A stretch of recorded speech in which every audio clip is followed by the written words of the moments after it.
mà xong có mà số bên đó ta cả thì nó mong từng trái là nó mong từng trái nè nóเมื่อในวันที่29เดือนที่8ปีอังกฤษ2019ค่ะทำขึ้นในเนี่ยเนาะมาพบมางานกันเนี่ยตั้งข่าวใจอันนมข่าวยาม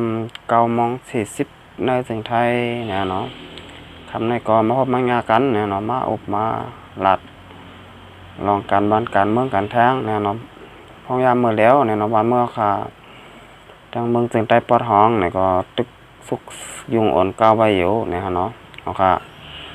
มันในข้อข่าวที่หนึ่งข้อข่าวเนี่ยเป็น เมื่อไหร่เนี่ยเนาะจุ่มอ้อยหลีปอดห้องเนี่ยเนาะออกคอปืนเผาเนี่ยเนาะจุ่มอ้อยหลีปอดห้องเนี่ยจะมีไว้อยู่3จุ่มเนี่ยเนาะเตียนโฮมกันไว้อยู่ของยามหมดแล้วเนี่ยเนาะ3จุ่มออกคอปืนเผาเนี่ยเนาะมี TNLA MNDAA เนี่ยเนาะ MNDAA นี่เป็นซึกโกกางเนี่ยเนาะ TNLA นี่เป็นซึกตะอัง TNLA เนี่ยเนาะซึกโกกาง MNDAA แล้วก็ซึกละแขง AA เนี่ยเนาะ3จุ่มเนี่ยได้ปืนเผาเนี่ยเนาะซุ่มอ้อยหลีปอดห้อง3จุ่มปืนเผาห้ามคนเมืองกว่ามาในพื้นที่อันเป็นปางตึกนะฮะเนาะซุ่มอ้อยหลีปอดห้อง3จุ่มปืนเผาว่าห้ามคนเมืองกว่ามาออกตาไปตั้งในพื้นที่อันเป็นปางตึกกันในจึงใต้ปอดห้องนั่นเนาะย้อนโกตุ้มเตอถึงสายใจก้นเมืองว่าไหน เนื้อลิกปืนเผาออกไว้ว่าจุ่มอ้อยหลีปอดห้องตั้งตับซึกหลงปองจึงมันในเป็นปังตึกกันห้าวแห้งมากูวันในเกกลางในได้หันซึกมันหลักขี่จอมรถก้าต่างกุ่นต่อส่งเครื่องกองกลางเขาสังบาก้นเมืองอำเดอไรลาโลกว่าโลไปมันจะมากว่าห้องยาให้แน่เนาะจึงให้ป่องถึงกับ10 หาซุ่มอ้อยหลีปอดห้องอันต้องหนึ่งอยู่ไว้หิมหอมเจอนั่นเสียต่างกว่ามาลัยเนี่ยฮะเนาะ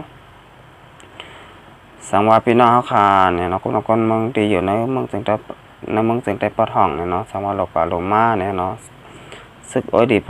อดห้องกับปุนผาไว้ว่าให้กับ10 หาจุ่มอ้อยหลีปอดห้องเขาเนี่ยเนาะ3จุ่มในเตียนอยู่จำพิมพ์พร้อมนั่นจ่องกว่ามาลัยเนี่ยเนาะสั่งว่ากว่ามาแลบอกคำราดนั่น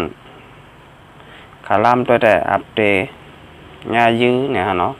งายื้อเนี่ยนอนเพราะวันไหนฮะเนาะเปิดกว่าม่ามลาเท้าได้ฮะเนาะเตรียมได้ยาวเนี่ยฮะเนาะกับเขาออกคนพาไว้ยาวเนี่ยฮะเนาะสั่งว่าเฮ็ดจอมที่หาลาดเนี่ยก็ เจ๊อำรอดแพ้ยาวเนี่ยฮะเนาะเอาค่ะมือวันที่27เนี่ยเนาะเดือนที่8ปีอังกฤษ2แห่งปลาย19นั่นเนี่ยเนาะยามกลางไหนมอก10 โมงครึ่งนั่นน่ะรถกาลำหนึ่งยายื้อตีหิมหลานเก็บเงินโตเก็ตเจเวงกดขายเนอเส้นตั้งหมู่เจกดขายจึงได้ปอดห้องเจอยายื้อเนี่ยเนาะยาคนดียายื้อnàyเนาะยาคนหอกกาหมัดเจ็บตีใบหูเนี่ยเนาะนะฮะก็กลับมาก็จังง่ายยื้อไรเนี่ยเนาะมันถึงแต่ปอดห้องเขาขาในรถเพย์ยาวเนี่ยเนาะปกติให้รถเพย์ในอยู่ไว้ขึ้นเผยขึ้นมันเนี่ยเนาะการงานกล่อมเราเฮ็ดกันแล้วค่ะเพื่อคนมีสัตย์เทคนมีแต่ก็ดีอยู่เนี่ยเนาะเดี๋ยวอยากพูดกินใจพี่น้องแต่ค่ะเตียน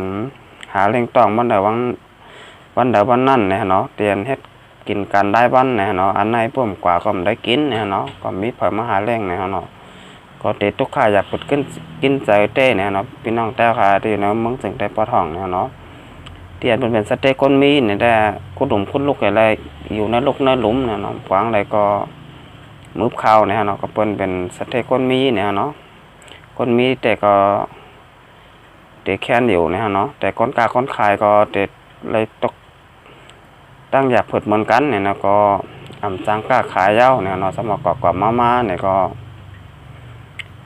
รอดเพเนี่ยเนาะจังเตะง่ายยื้อไหลเนี่ยเนาะกับนั่นแหละเป็นนั้นรีมองเตอต้องพี่น้อง เจ้าคือเมืองสันดาจึงเต้าคาจึงได้ปอถ่องเต้ๆเนี่ยเนาะก็อำจ้างให้แจ้งเฮ้อเนี่ยเนาะก็บ้านเมืองคาไปกัดเย็นเนี่ยเนาะตึกอยู่ไว้ในมือผู้เขียนนั้นมึกเรื่องเนี่ยเนาะเขาคาก็มีอยู่ตั้งเดียวค่ะอ่อนกันเห็นหูการบ้านการเมืองให้มันน้ำเนี่ยเนาะเขาคาหนังคือเขาคาโป๊ดเดลึบผู้เขียนนั้นมึกเรื่องออกกว่าในแผ่นดินซึ่งใต้เขาคาอะไรนั้นเนี่ยเขาคาเราไล่อ่อนกันห่มไม้ห่มมือกันเนี่ยเนาะห่มห้อมกันกว่านี่ฮะเนาะสามารถเขาคาเป็นนอกจากก็มึงสันดาจึงใต้เขาคาห่มมือห่มห้อมกันเป็นน้ำหนึ่งแต่เดียวกันเนี่ยเนาะก็เตะดึบผู้เขียนอันมึกเรื่องจึงออกกว่าในแผ่นดินจึงใต้เขาคาไรเนี่ยเนาะสังเขาว่าเขาคาเฮ็ดหมักลอกกิ่งไผ่เหลวเนี่ยเหมือนจังมือก่อนป่นมาต่อถึงปานเฮาฮาปานถึงยามพ้องมือเหลวเนี่ยเนาะ สั่งว่าพี่น้องแต้วคาเตอ่านเฮ็ดหมักลอกกิ่งไผ่เหลวแต่เตรียมกว่าถึงที่ยังไม้ระยะเนี่ยเนาะเพราะว่ามันลอกในมันต้องมี2หอยเนี่ยเนาะมันลอกกิ่งไผ่เหลวในก็มันเตะถึงยังไม้ไรเนี่ยเนาะกับนั้นแหละสั่งว่าเฮาคาห่มมือกันกว่าเนี่ยเนาะเขาคาพร้อมห่มกันเนี่ยเนาะเป็นอันนึงอันเดียวกันเนี่ยเนาะเขาคามือนั้นยาวเนี่ยเขาคาจ่องเตไรสั่งมาเขาคาพร้อมกันได้เนี่ยเนาะเขาคาก็เต็มมือหนังตีป้นมาได้เนี่ยเนาะเขาคาก็เต็งเฮ็ดสั่งได้เนี่ยเนาะก็ว่าเฮ็ดมันลอกกิ่งไผ่เหลวมาตัดเสเนี่ยเนาะเอาค่ะนั่นค่ะสั่งว่าให้มันพร้อมกันได้เนี่ยก็ต้องโดไล่พร้อมกันเนี่ยเนาะพี่น้องแต่คาเนี่ยมาตับซึกเข้าคาเกาหลีเนี่ยเนาะบ้านปฏิการเมืองเข้าคาเกาหลีเนี่ยเนาะกำลังก้นเมืองเข้าคาเกาหลีเนี่ยเลยโดไล่อ่อนกันพร้อมห่มกันเตะๆเนี่ยเนาะห่มแห้งห่มใจกันเนี่ยเนาะให้เป็นอันนึงอันเดียวกันเนี่ยเนาะจ่องเตะไล่มาเนี่ยเนาะลอง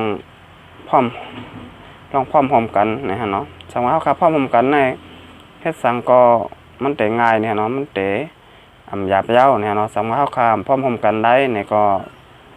จ้างให้สังค่ะมันกูวันไหนเนี่ยเนาะอยู่เกาอยู่เมื่อให้เนี่ยเนาะเกาแก้มเมื่อแก้เกาแขนเมื่อแขนให้เนี่ยเนาะเอาค่ะตอนนั้นค่ะแต่ทุกโซนพี่น้องแต้วค่ะเนี่ยเนาะที่อยู่กูวันกูเมืองเนี่ยเนาะอยู่ในเมืองจึงใต้เกาหลีในเมืองจึงไทยเกาหลีเนี่ยเนาะอันเป็นตับเสื้อข้าวเกาหลีเนี่ยเนาะเป็นปฏิการเมืองเกาหลีเนี่ยเนาะให้อ่อนกันพร้อมห่มกันข้าวคาจ่องเตะเฮ็ดสร้างกว่าวันตาเมื่อนาไรเนี่ยร้อนข้าวคาใครไรใครเป็นนั่นเนี่ยเนาะเอาค่ะก็ไม่ข้าวคามาต้อยเนี่ยเนาะน้ำเมืองจึงใต้ปอท่องในเนี่ยเนาะเตะเอาวันที่15 เดือนที่8 ปี2แห่งปลาย19ป่นมาในเนี่ยเนาะซึกลงปองจึงมาตั้งจุ่มอ้อยหลีปอท่องเป็นปางตึกกันห้าวแห้งกูวันในข่าวต่าง14วันป่นมาในปางตึกเกิดเป็นอยู่กูวันใดก้นเมืองอันใดตายจอมมี11ก็อยากหาพี่น้องผู้ปันแห้งอันไรหมัดเจ็บซ้ำมี25ก็อยู่ตีจุ้มจอยแถมการก้นจอยก้นดัดในไว้หนังไหนค่าเนี่ยเนาะในก็ข่าวเอามาตีผู้ต่อยฮอกเนี่ยเนาะผู้ต่อยฮอกเป็นก้นเอาขาไว้เนี่ยเนาะขาเอามาลัดแทงกำเนี่ยเนาะครับกำในเขาขามาตัวดังหอกข่าว ข้อที่2เนี่ยเนาะข้อที่2นี่ก็เกี่ยวกับรองอันโขไลลูกก้อยเนี่ยที่เว้งเซนบีเนี่ยเนาะนะครับเขาได้มาลัดนี้เนี่ยเนาะมาได้เพนก็จำกันเนี่ยเนาะเหมือนได้เนี่ยตามคำ เส้นตั้งเส้นบีกุนหลงเปิดขึ้นยาวเนี่ยเนาะโขอันที่31ลักเหนือเส้นตั้งหลงเส้นกุนหลงอันยาจุ่มยิบกองกลางเอาหมักห่างแตกยาลูกก้อยเมื่อวันที่27 เดือนที่8 ปีอิงเกลด2ไป19 ยามกลางขึ้นนั่นเนี่ยเนาะภายซึกมันเอาโคซึกขึ้นกว่ากายไหวปันเปิดตากว่ามาไร โจขาวพองตึกเมขึ้นโคอันก่อยกว่านั่นในยาวไรฮู้ว่าเมื่อในวันที่29เดือนที่8ปี2019ยาม กลางค่ำเนี่ยเนาะ4 โมงปลายเตปันก้าอ่อนรัดกว่ามาลายเหนือเส้นตั้งเส้นบีปุ่นหลงคิงสวยเหอเหล่าไก่เนี่ยเนาะยาววันไหนเนี่ยเนาะเอาค่ะเมื่อได้เนี่ยเนาะขยาม4 โมงปลายเนี่ยเนาะโคนญาจุ่มซึกอ้อยดิปอทองกับมาหางหมักเนี่ยเนาะอันได้ปอรู้แล้วกว่าก่อยกว่านั้นเนี่ยเนาะเมื่อในก็ก้าอ่อนแดกกว่ามาอะไรขึ้นยาวเนี่ยเนาะแต่ก้าอยากได้ไปไล่เนี่ยเนาะมันจังว่าก้า6 ล้อเนี่ยเนาะก้า10 ล้อ12 ล้อให้เนี่ยแต่มันไปกว่ามาไล่เนี่ยเนาะก็ว่ามันเป็นโคเตียนซึกมานเฮาเนี่ยเนาะเอามาเฮ็ดไว้ปันเนี่ยเนาะเป็นมันนำใจโคตีเฮ็ดไว้เนี่ยเนาะโคตีเฮ็ดไว้ในก่อยกว่ายาวเนี่ยเนาะก็พอยามมื้อแล้วเนี่ยก็กลุ่มนี้เฮาเนี่ยก็ตึกเต็มมาเมสร้างขึ้นอยู่เนี่ยเนาะเตียนมากว่ามาอะไรนี่ก็เป็นโคนซึกมานเขามาใส่ไว้ปันก้อยเนี่ยเนาะกำนันได้กายอยากได้ไปกว่าไปมาไรเนี่ยเนาะเอาครับกำเนิดครับมาด้วยทางหัวข้อข่าวข้อที่3เนี่ยเนาะหัวข้อข่าวข้อที่3เนี่ยก็เป็นพี่น้องแต้วค่ะเนี่ยเนาะเป็นก้นเหล่เมืองค่ะพี่น้องผู้ปันแหงเหล่วันเหล่เมืองปันรถขี่รถเครื่องเนี่ยเนาะเหล่วันเหล่เมืองข้าวตัง3 เดือนไปเนี่ยเนาะขี่รถเครื่องกว่าถึงเมืองยูแอนนะเนาะเมืองยูแอนที่เมืองเจนีวาเนี่ยเนาะเจนีวาเมืองเจนีวาสวิตเซอร์แลนด์เนี่ยเนาะ ชื่อห้องว่าใจจอมผ้าขาวเนี่ยเนาะขี่รถเครื่องถึงเมืองยูแอนเนี่ยเนาะเมืองอิงเกลดเนี่ยเนาะเป็นคนเมืองของกลุ่มเมืองมันก็แรกเนี่ยเนาะก็ในรอบก็แรกในรอบ60 ปีเนี่ยเนาะในรอบ60 ปีค่ะเตียนใจจอมผ้าขาวในเนี่ยเนาะในรอบ60 ปีนี่ไปมีคนเมืองของกลุ่มเมืองมันเฮาคาเนี่ยเนาะขี่รถเครื่องกว่าฮอดกว่าแพ้วเนี่ยเนาะมันใจในเลยว่าแจกแขนเต้ๆเนี่ยเนาะตั้งแต่ก่อมันใจเนี่ยเนาะที่เป็นเจ้าคือมานเนี่ยเนาะ2 ก่อเนี่ยเนาะมานกองแล้วก็เจ้าคือแต้วขาก่อเนี่ยเนาะเป็นไต้ก่อกันเห็นไหมฮะเนาะขี่รถเหล่เมืองฮะแผ่วถึงเมืองอิงเกลดเนี่ยเนาะเป็นอันดียกยองเต้ๆเนี่ยเนาะก็ถึงเมืองอยู่แอนรุ่มอยู่แอนเนี่ยเนาะอันนะครับเป็นรองดีเนี่ยเนาะแต่พี่น้องแต้วคาเนี่ยเนาะก็ว่ามีคนทัดฐานเนี่ยเนาะคนทัดฐานได้ว่าทัดฐานเต้ๆค่ะเขากว่าแจ้งฮือเนี่ยนั้นเข้ามาในเมืองไทยเนี่ยเนาะเมืองไทยกว่าเมืองลาวกว่าเมืองเขนะฮะเนาะก่อนเด็กก็ถึงเมืองอังกฤษเนี่ยก็ง่ายๆค่ะใส่ข้าวตัง3 เดือนเนี่ยเนาะจองถึงไรเมืองอังกฤษเนี่ยเนาะกว่าถึงลุ่มอยู่แอนเนี่ยเนาะลุ่มอยู่แอนนั้นวันนั้นพี่น้องแต้วค่ะที่เป็นผู้มีปิญญาเนี่ยเนาะก้นมักมีเนี่ยก็แต่ย้ำพยายามแผ่วอยู่เนี่ยเนาะมันจะเขาค่ะเจ้าสนเจ้าหน้าเนี่ยลูกเจ้าคนเจ้าให้เจ้าหน้าให้เนาะก้นผันให้เนี่ยแต่มีบ้านเตะกว่าแผวไรเนี่ยเนาะก็พ่อคามีปิงหยาแล้วก็ใจก้นมักมีเนี่ยเนาะ